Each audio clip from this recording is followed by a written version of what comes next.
Hello बच्चों, कैसे हैं आप लोग। मैं विनय राणा आपका स्वागत करता हूं साइब्रोनिक्स एजुकेशन के यूट्यूब चैनल पर। तो बच्चों, आज की इस वीडियो में हम लोग देखने वाले हैं top 30 MCQs on history and generation of computer. तो आप लोग सब जानते हो कि कंप्यूटर जनरेशन कितनी है, उसमें क्या क्या चीज़ें, क्या क्या बदलाव किए गए थे। लेकिन मैंने सोचा कि लेक्चर करने से अच्छा है आपको MCQ दिया जाए, क्योंकि आप लोगों ने पढ़ ही लिया होगा वो सब चीज़ें। अब बात आती है यहाँ पे प्रैक्टिस की, और आप ये भी समझ रहे हो कि आपके एग्ज़ाम भी नज़दीक आ चुके हैं। और दूसरी बात ये है कि भले मैंने लेक्चर नहीं कराया है, लेकिन जब आप इस MCQ सेशन को करोगे तो कंफर्म आपको कोई भी डाउट नहीं होगा, क्योंकि यहाँ पर मैं पूरी कोशिश करूँगा कि जो भी मैं क्वेश्चन यहाँ डिस्कस कर रहा हूँ हर एक पॉइंट को क्लियर कर दूँ। साथ ही साथ जो भी फैक्ट्स बन सकते थे, जो भी अनदर क्वेश्चन हो सकते हैं, मैं उनको भी डिस्कस करने की पूरी कोशिश करूँगा। और इसके बाद भी आपको कोई डाउट होता है तो आप हमारे टेलीग्राम चैनल पे हमसे क्वेश्चन कर सकते हैं, या वीडियोस के नीचे कमेंट भी कर सकते हैं। तो प्यारे बच्चों, वीडियो को स्टार्ट करने से पहले आपको ये इन्फॉर्मेशन देना चाहता हूँ कि अगर आपने हमारा टेलीग्राम चैनल ज्वाइन नहीं किया है तो ज़रूर से कर लीजिए। तो हम लोग सभी सब्जेक्ट के BCom एंड MCom कोर्स के MCQ आपको प्रोवाइड करते रहते हैं, चाहे वो किसी भी सब्जेक्ट का हो। आपका कंप्यूटर, CEA, मैनेजमेंट, ऑर्गेनाइजेशन, हर एक सब्जेक्ट हम वहाँ पर क्विज़ कंडक्ट कराते हैं, और आप लोग जाके अपनी प्रैक्टिस कर सकते हो, अपने डाउट्स को क्लियर कर सकते हो। तो चलिए बच्चों, हम लोग बढ़ते हैं अपने MCQ पर, जो कि हमारे 30 MCQ मैंने यहाँ पर सिलेक्ट किए हैं, जो कि बहुत इंपॉर्टेंट होने वाले हैं आपके एग्ज़ाम के पॉइंट ऑफ व्यू से। तो आज हमारा जो MCQ होने वाला है सिर्फ़ और सिर्फ हिस्ट्री होगी, वहाँ पर जनरेशन होंगी, जो भी इम्पॉर्टेंट पॉइंट बन सकते हैं यहाँ से वो मैं आपके सामने यहाँ डिस्कस करूँगा। First super computer of the world, दुनिया का पहला सुपर कंप्यूटर कौन सा है ये आपको बताना है। ऑप्शन में दिया गया है क्रेवन, परम, तियानहे 2, IBM 370। तो यहाँ पर 4 कंप्यूटर आपके सामने दिए हुए हैं, आपको बताना है कि फर्स्ट सुपर कंप्यूटर कौन सा था। बता दूँ कि यहाँ पर ऑप्शन A जो है वही आपका सही आंसर है, क्रेवन। क्रेवन को हम फर्स्ट सुपर कंप्यूटर के नाम से जानते हैं अगर वर्ल्ड की बात की जाए तब। और अगर हम इंडिया लेवल की बात करते हैं कि इंडिया में फर्स्ट सुपर कंप्यूटर कौन सा है, तो आप परम का नाम लोगे। परम में भी बहुत सारी सीरीज़ आती हैं, उसमें से परम 8000 जो आपका है उसे हम first super computer in India बोलेंगे। ओके। और अगर बात की जाए क्रेवन की, तो क्रेवन 1975 में डेवलप किया गया था, जो कि क्रे रिसर्च की तरफ से किया गया।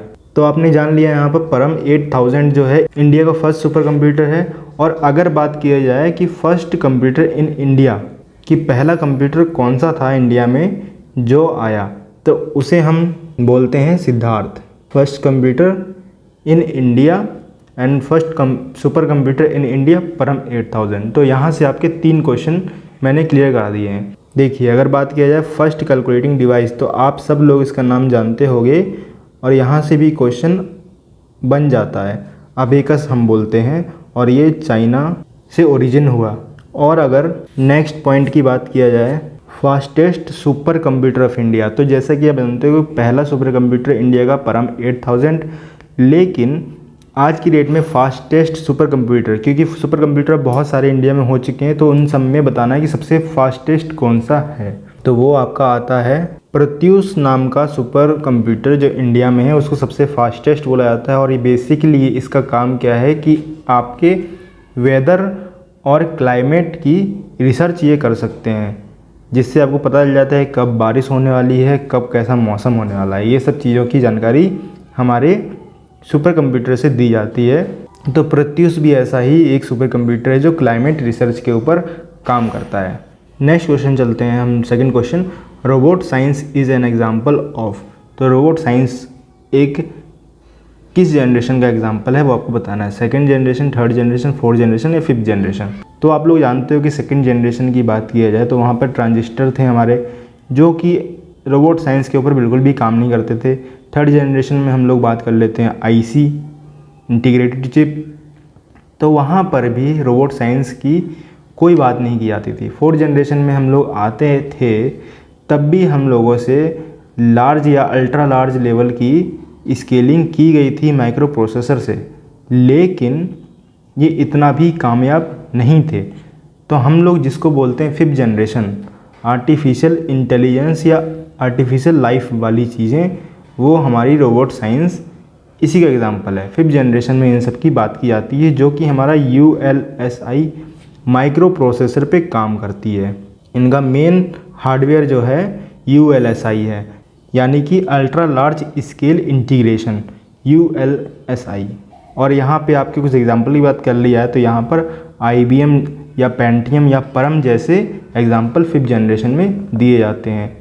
और 5th जनरेशन आपकी 1988 से चलती हुई आ रही है, जो कि प्रेजेंट में कंटिन्यूसली चल रही है। नेक्स्ट क्वेश्चन पर हम चलें कि ENIAC and UNIVAC was developed by. तो सबसे पहले तो आपको बता दूं, ENIAC एंड UNIVAC जो हैं वो आपके 1st जनरेशन के कंप्यूटर थे। आपका पहला कंप्यूटर की बात की जाती है तो ENIAC ही है। आपसे कोई पूछ ले कि first computer in the world कौन सा है, तो आप बोलोगे ENIAC। ENIAC की फुल फॉर्म बताएं तो electronic numerical integration and calculator.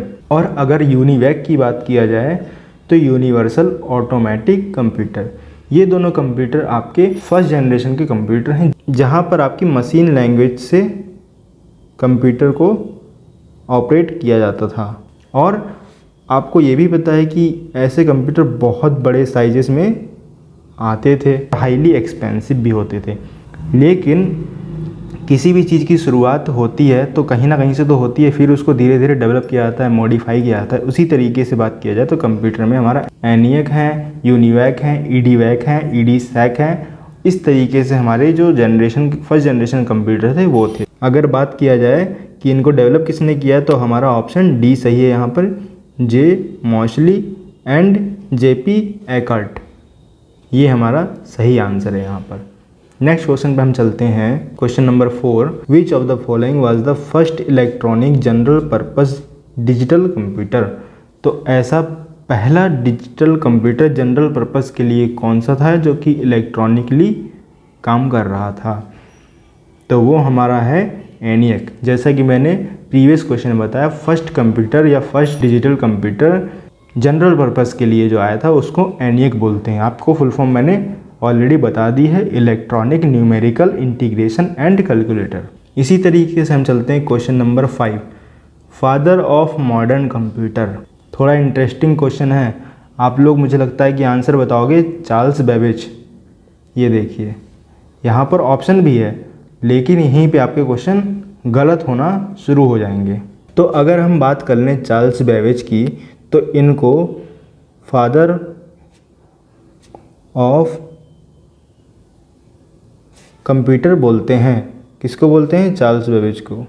लेकिन अगर बात किया जाए कि मॉडर्न कंप्यूटर के फादर किसे बोला जा रहा है या फिर मॉडर्न कंप्यूटर को डिस्कवरी किसने दिया, तो आप क्या बोलोगे? आप लोग बोलोगे एलन ट्यूरिंग। यहाँ पर हमारे आंसर हैं एलन ट्यूरिंग। और वो बता दें कैसे, क्योंकि एलन ट्यूरिंग कौन थे? एक मैथमेटिशियन भी थे, कंप्यूटर साइंटिस्ट भी थे, लॉजिशियन भी थे, फिलोसोफर एंड बायोलॉजिस्ट भी थे। तो इन्होंने क्या किया, सबसे पहले तो इन्होंने ट्यूरिंग मशीन बनाई और बेसिकली जो इन्होंने टेक्निक शेयर की या फिर जिसको डिस्कस किया या डेवलप किया, तो उसे ही हम आज के मॉडर्न टाइम में, जो कि 5th जनरेशन चल रही है हमारी, वहाँ पर आर्टिफिशियल इंटेलिजेंस की बात की जाती है। तो इन्होंने ही एक कॉन्सेप्ट ऐसा दिया जो आर्टिफिशियल इंटेलिजेंस में हमारे काम आता है। He provides Turing's major contribution to the development of the computer, जिसको हम बोलते हैं आर्टिफिशियल इंटेलिजेंस या आर्टिफिशियल लाइफ। तो वो हमारे एलन ट्यूरिंग ही थे, इसीलिए हम इनको फादर ऑफ मॉडर्न कंप्यूटर बोलते हैं। मॉडर्न से मतलब क्या है कि जो आज की जनरेशन है, जो कि 5th चल रही है। नेक्स्ट क्वेश्चन पे हम चलते हैं कि integrated chip were invented by. तो आप लोग जानते हो कि इंटीग्रेटेड चिप की अगर बात करें तो बेसिकली हमारी ये 3rd जनरेशन में यूज़ किया जाता था। तो अगर मैंने यहाँ से आपको क्वेश्चन दिए नहीं है कि इंटीग्रेटेड चिप हमारी थर्ड जनरेशन में चल रही थी, सेकंड जनरेशन में चल रही थी, तो इसका मतलब ये नहीं कि इम्पॉर्टेंट नहीं है। वो मैंने इसीलिए नहीं दिया है क्योंकि वो सब बहुत छोटे छोटे क्वेश्चन होते हैं। अगर मैं उसी से आपको क्वेश्चन भर दूंगा तो हमारे 100 क्वेश्चन ईजिली हो जाएंगे और हम लोग इतने अच्छे से फिर बात नहीं कर पाएंगे हर एक टॉपिक पर या हर एक पॉइंट पर, हम लोगों को स्किप करना पड़ेगा। इसीलिए मैंने कम से कम क्वेश्चन उठाए हैं और मैंने सोचा ज़्यादा से ज़्यादा हम लोग बात कर सकते हैं टॉपिक्स पर। तो जैसा कि मैंने बताया कि इंटीग्रेटेड चिप आईसी जिसे हम बोलते हैं वो हमारी थर्ड जनरेशन की चिप है। और एक इम्पॉर्टेंट क्वेश्चन यहाँ से आता है कि इंटीग्रेटेड चिप सिलिकॉन की बनी होती है, तो यहाँ से आपको क्वेश्चन मिल सकता है और ये इम्पॉर्टेंट क्वेश्चन भी है। और अगर हम बात कर लें कि डेवलपर कौन है, किसने बनाया, तो वो हमारे Jack Kilby and Robert Noyce, ये दोनों लोग हैं जिनको इसका पूरा क्रेडिट दिया जाता है इंटीग्रेटेड चिप को इन्वेंशन करने के लिए। और अगर बात किया जाए तो सेकंड जनरेशन से ये लोग फास्टर हैं और ज़्यादा स्मॉलर थे, क्योंकि आप जानते हो कि सेकंड जनरेशन हमारी ट्रांजिस्टर होते थे जो कि वैक्यूम ट्यूब जो फर्स्ट जनरेशन था उससे तो छोटे थे लेकिन आईसी से तो बड़े ही थे। आईसी छोटी छोटी चिप्स थी, ओके, लेकिन अगर बात किया ट्रांजिस्टर की तो वो बड़े थे इनके कंपैरिजन में, इसीलिए इनको स्मॉलर बोला गया, रिलायबल बोला गया, फास्टर भी बोला गया और ये एक्सपेंसिव कम थे। जितनी ट्रांजिस्टर की कीमतें थी उनसे तो काफ़ी कम इनको ख़रीदने के लिए चार्ज आ रहे थे, तो इसीलिए इसको डेवलप किया गया और जो कि हमारा ऑप्शन डी सही है। अगले हम बढ़ते हैं क्वेश्चन नंबर 7 पे कि multiple processing became possible in which generation of computer. तो आप लोगों को बता दें कि मल्टीपल प्रोसेसिंग, पैरेलल प्रोसेसिंग और एक बैच प्रोसेसिंग, 3 टाइप की प्रोसेसिंग आपकी होती हैं जो अलग अलग जनरेशन में काम कर रही थी।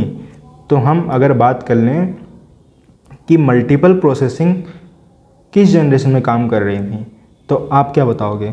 यहाँ पर आपका आंसर होगा थर्ड जनरेशन, जहाँ पर आपकी IC as a hardware work कर रही थी। तो यहाँ पर हमारी मल्टी प्रोसेसिंग, मल्टी प्रोग्रामिंग भी चल रही थी जो कि ऑपरेटिंग सिस्टम पर थी। अगर हम बात कर लें कि ये स्पीड में कैसी थी, स्पीड में ये फास्टर थी, चीपर भी थी, लेकिन सबसे इम्पोर्टेंट क्वेश्चन आता है कि थर्ड जनरेशन में भैया लैंग्वेज कौन सी चल रही थी? Computer language. तो आप क्या बताओगे? आपको बताना होगा बेसिक लैंग्वेज चल रही थी। बेसिक लैंग्वेज मतलब ये नहीं कि बेसिक लैंग्वेज, बेसिक लैंग्वेज का नाम ही बेसिक है यहाँ पर। सेकंड आपकी लैंग्वेज आती है पास्कल, थर्ड आपकी लैंग्वेज आती है लोगो। तो ये सब लैंग्वेजेस हैं जो थर्ड जनरेशन में हमारी वर्क कर रही थी। और कुछ एग्जांपल ले लें कंप्यूटर के, तो कौन कौन से कंप्यूटर थे? IBM का 360, IBM के 370,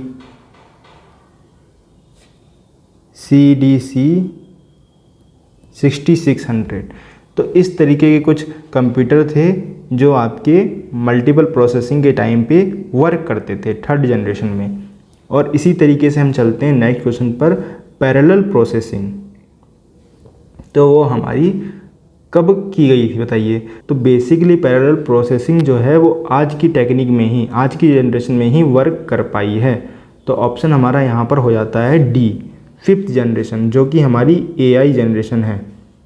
और यहाँ पर मैं बात कर लूँ कि हार्डवेयर कौन सा यूज़ हो रहा है, तो हार्डवेयर यहाँ हो रहा है ULSI माइक्रो प्रोसेसर।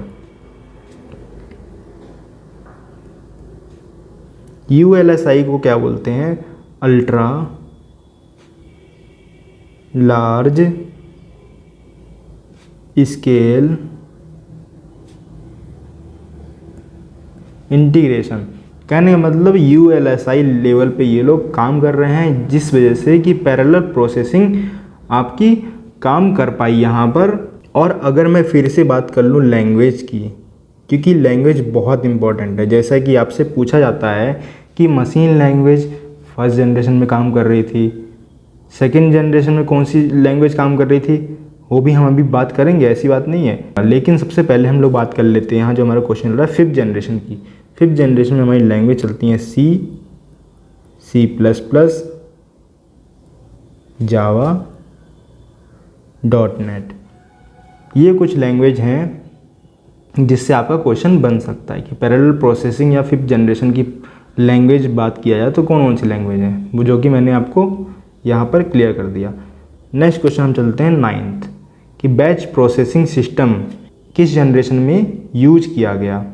तो आप लोग बताओगे फर्स्ट जनरेशन, पहली जनरेशन जो थी जहाँ पर बैच प्रोसेसिंग होती थी। और आप जानते हो कि फर्स्ट जनरेशन की जब हम बात करते हैं तो वैक्यूम ट्यूब हमारा माइंड में आ जाता है।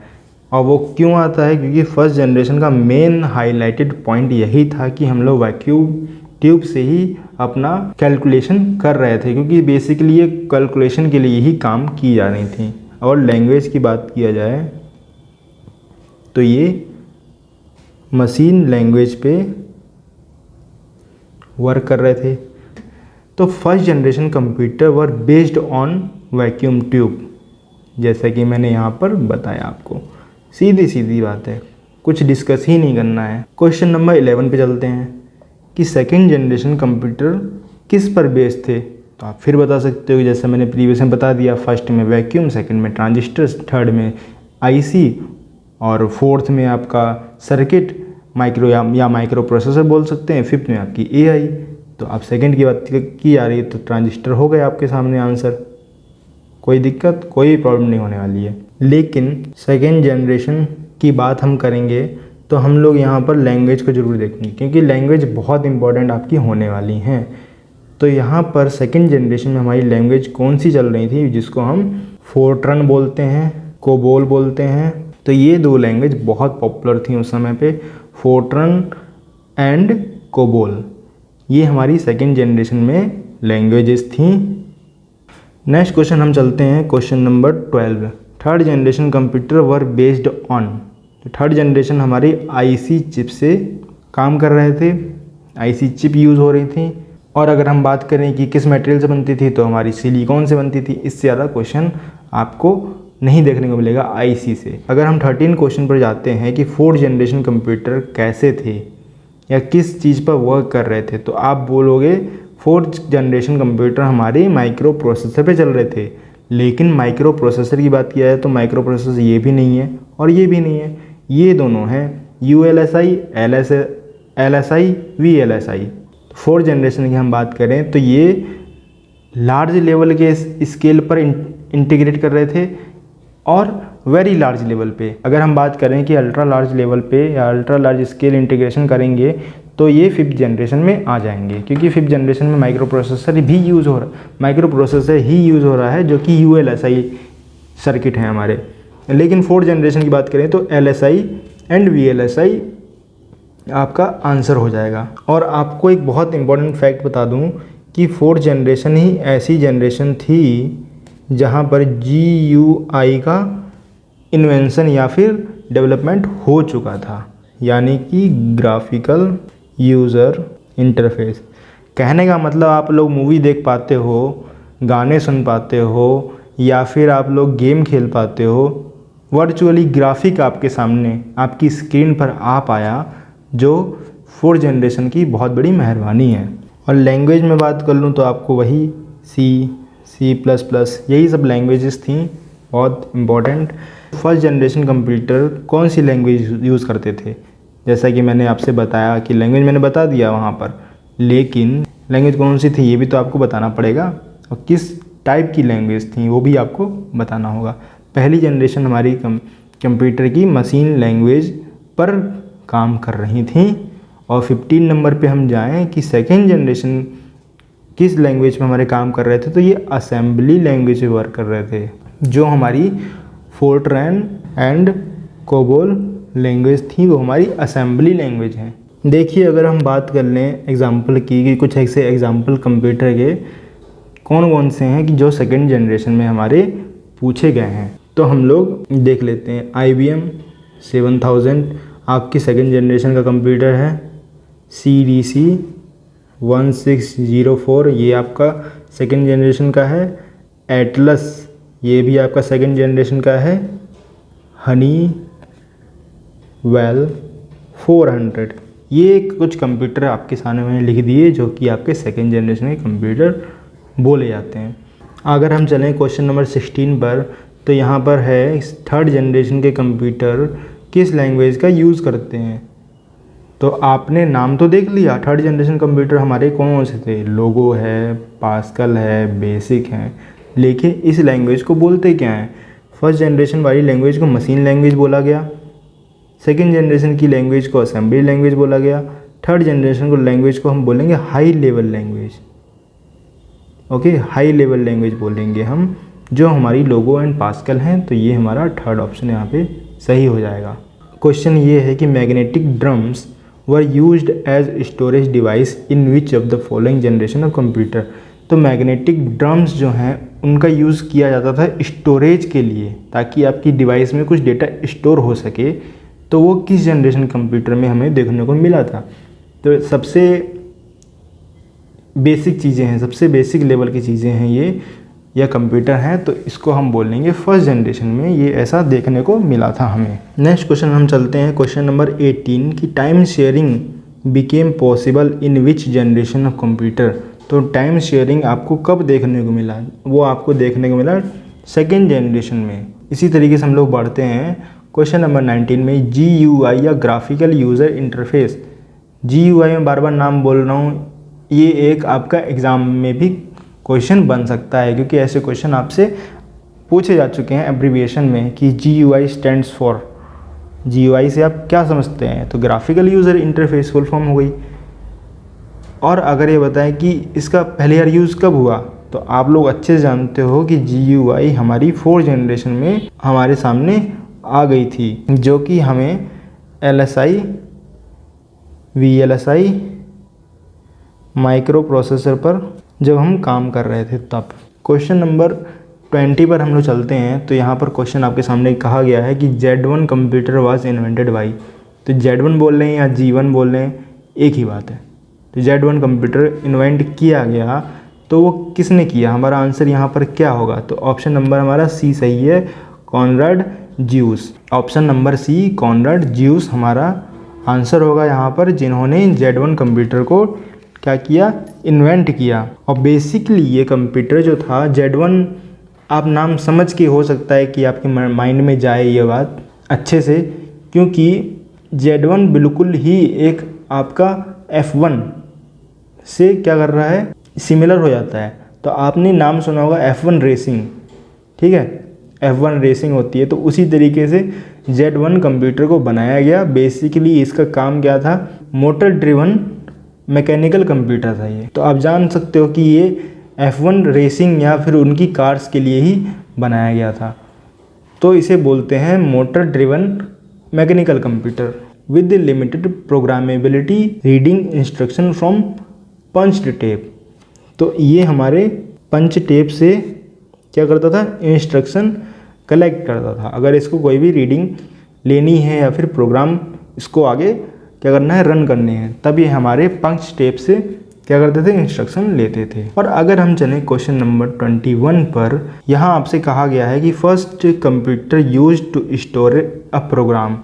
तो पहला कंप्यूटर कौन सा था जो प्रोग्राम स्टोर करने के लिए यूज़ किया गया। तो आप जानते हो कि ENIAC हमारा पहला था, जो कंप्यूटर तो पहला है, लेकिन वो हमारा स्टोर करने के लिए काम में नहीं आया कि प्रोग्राम कोई हम इंस्टॉल कर सकें। तो अगर हम प्रोग्राम की बात करें तो प्रोग्राम क्या होते हैं, प्रोग्राम हमारे एप्लीकेशन या सिस्टम सॉफ्टवेयर्स होते हैं, या फिर एप्लीकेशन सॉफ्टवेयर्स होते हैं जो हम कोई भी वर्क करें तो स्पेसिफिकली उसी वर्क के लिए वो बनाए जाते हैं। जैसे कि आप लोग MS word, MS PowerPoint, MS Excel करते होगे, तो बेसिकली आपके ऑफिस वर्क के लिए यूज़ किए जाते हैं। और आप वीडियो एडिटिंग की बात कर लो तो वीडियो एडिटिंग का अलग सॉफ्टवेयर आता है। इसी तरीके से आप लोग देखो म्यूज़िक के लिए तो म्यूज़िक एडिटिंग के लिए अलग आते हैं, ऑडियो के लिए अलग आते हैं। बात करो ये कैमरे के लिए तो कैमरे फिल्टर्स के लिए अलग आते हैं, या फिर कोई भी अलग अलग चीज़ें हैं, अलग अलग ड्राइवर्स उनके लिए बनते हैं। तो कहने का मतलब जो प्रोग्राम था, पहला कंप्यूटर ऐसा कौन सा था जिसने प्रोग्राम को क्या किया, स्टोर किया अपने स्टोरेज में। तो पहला कंप्यूटर यहाँ पर ENIAC नहीं हो जाता, यहाँ पर हमारा आंसर आएगा EDSEC। EDSEC ही वो कंप्यूटर था पहला जिसने प्रोग्राम को स्टोर किया अपनी स्टोरेज में। अगर हम बात कर लें कि EDSEC की फुल फॉर्म क्या है, तो the electronic delay storage automatic calculator. मैं आपके सामने लिख देता हूँ, the electronic delay storage automatic calculator, इसको हम EDSEC बोलते हैं। क्वेश्चन नंबर हम 22 पर चलें तो यहाँ पर कहा गया है कि इन लेटेस्ट जनरेशन, जो कि 5th जनरेशन है, 5th जनरेशन के कंप्यूटर्स में the instruction are executed by, तो हमारे जो इंस्ट्रक्शन हैं 5th जनरेशन में वो किस तरीके से एग्जीक्यूट किए जा रहे हैं। तो हमारा आंसर होगा यहाँ पर पैरेलल भी होगा, सीक्वेंशियली भी होगा। तो हमारा आंसर यहाँ पर सी हो जाता है, बोथ, कि हमारे इंस्ट्रक्शन पैरेलल बेसिस पे भी वर्क कर रहे हैं, सीक्वेंशियली बेसिस पे भी क्या कर रहे हैं, काम कर रहे हैं। और अगर मैं बात करूँ यहाँ पे लैंग्वेज की, तो मैंने आपको लैंग्वेज 5th जनरेशन की बता ही दी हैं, C++, जावा, .NET। और इसके कंप्यूटर की बात करें तो वो भी मैंने आपको डिस्कस कर दिए हैं। IBM के नए नए कंप्यूटर्स आ जाते हैं, पेंटियम के हैं, परम के हैं, इस तरीके से आपके कुछ एग्जाम्पल हो सकते हैं। 23 पर हम लोग चलें, question number, the computers capability of distinguished spoken words is called. तो कहने का मतलब हुआ कंप्यूटर की योग्यता क्या है जब वो अलग अलग तरीके के वर्ड्स को बोले या सुने, या फिर बेसिकली उन वर्ड्स को समझना ही, उस टेक्निक को हम क्या बोलेंगे। क्योंकि कंप्यूटर्स आप जानते हो पूरा प्रोग्राम बेसिस पे हमारा काम करता है, ह्यूमन वहाँ पर नहीं होते, तो हमसे वो कैसे कनेक्ट हो जाते हैं, कैसे हमसे बात करने लगते हैं। तो उनको कोई ना कोई चीज़ चाहिए ना, जैसे कि हम लोग कुछ करवाना चाहते हैं कंप्यूटर से, तो हम लोग टाइप करते हैं, मशीन लैंग्वेज में, असेंबली लैंग्वेज में क्या होता है, कन्वर्ट होता है इनपुट दे करके, फिर वो हमें क्या करता है, आउटपुट देता है, हमारा रिजल्ट हमें पब्लिश करता है। तो कहने का मतलब यही हुआ कि वॉइस भी अगर जा रही है तो वॉइस भी समझना चाहिए ना उसको। तो ये हमारे कंप्यूटर की कैपेबिलिटी है।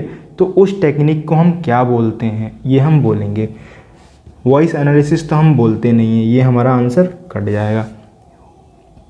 वोकलाइजेशन भी नहीं बोलते हैं, स्पीच इंटरप्रिटेशन भी नहीं बोलते हैं, वॉइस रिकॉग्निशन हम बोलते हैं। तो अगर आपने कहीं देखा होगा, मोबाइल आज सब लोगों के पास है, आप वॉइस रिकॉग्निशन ही हर जगह देखोगे। जब भी आप गूगल या यूट्यूब पर कुछ भी सर्च करना चाहो, या हे गूगल आप एक बार बोलते हो, तो क्या होता है आपके सामने, वो वॉइस को पकड़ लेता है और आपका रिजल्ट देने लगता है। तो ये वॉइस रिकॉग्निशन की एक टेक्निक है।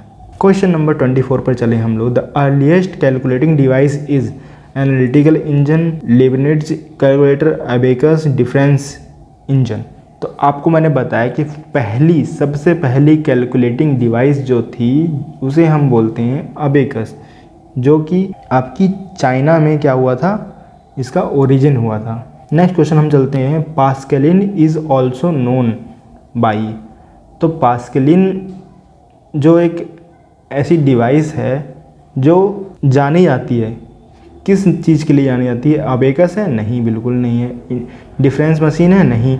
डिवीज़न मेथड है, नहीं। ये आपकी एडिंग मशीन के नाम से जानी जाती है पास्कलिन। और पास्कलिन की बात करें तो ये भाई बाई ब्लेज पास्कल द्वारा क्या की गई, इन्वेंट की गई थी।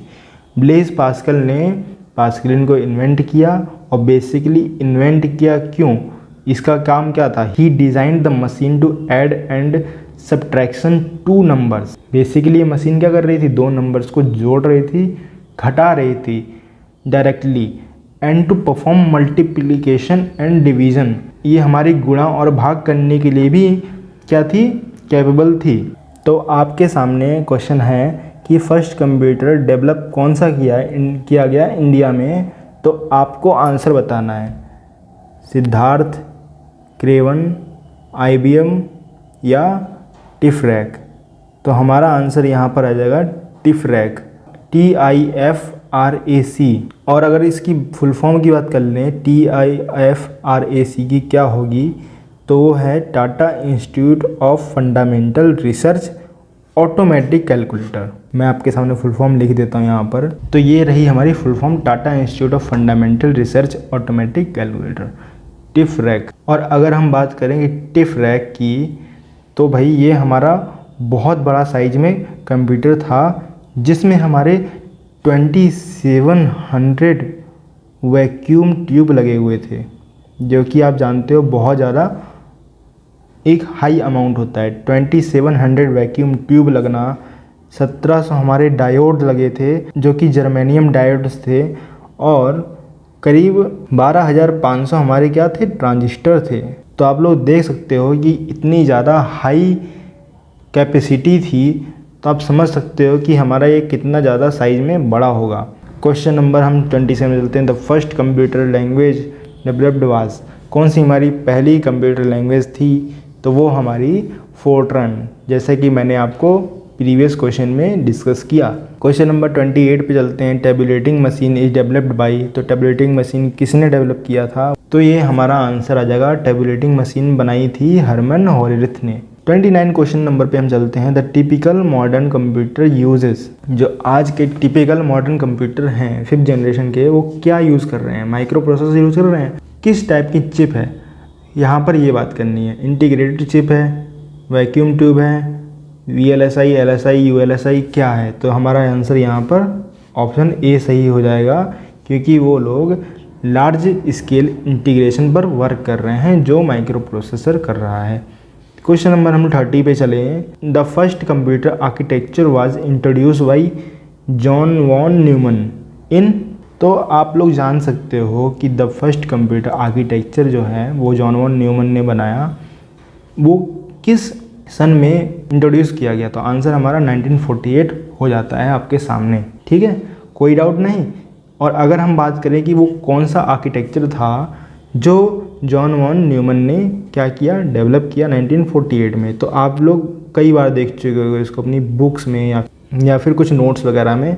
इनपुट डिवाइस हो गई, ये आउटपुट डिवाइस हो गई, ये आपका क्या हो गया, CPU हो गया। तो ये जो आर्किटेक्चर या डायग्राम था वो डेवलप किया था जॉन वॉन न्यूमन ने। चलिए बच्चों, मुझे लगता है कि यहाँ पर आपके सारे डाउट्स क्लियर हो चुके होंगे, और इसी तरीके से हम लोग मिलते हैं कल की नेक्स्ट वीडियो में, जहाँ पर हम लोग फिर MCQ डिस्कस करेंगे हमारे कंप्यूटर पे ही। और मैं आपको बता दूँ कि यहाँ पर कंप्यूटर्स में आपके एक भी मार्क्स कटने नहीं दूंगा, क्योंकि आपको पता है कि 6 क्वेश्चन आएंगे, 24 मार्क्स आपके ईजिली आराम से मिल जाएंगे। ठीक है, कोई प्रॉब्लम नहीं होगी। तो वो आपके एग्ज़ाम में और सब्जेक्ट्स को बूस्ट करने के लिए, एम्पावर करने के लिए बहुत इंपॉर्टेंट होने वाला है। तो आप लोग ये मत सोचो छोटा सब्जेक्ट है छोड़ देंगे तो कुछ नहीं होगा, आपके 24 मार्क्स की बात आपके सामने है। चलिए हम लोग मिलते हैं नेक्स्ट वीडियो में, तब तक के लिए वीडियो को लाइक कर दीजिए। कोई डाउट होता है तो आप कमेंट कर सकते हैं, या हमारे चैनल को सब्सक्राइब कर लीजिए, और टेलीग्राम चैनल भी ज्वाइन करना बिल्कुल ना भूलें।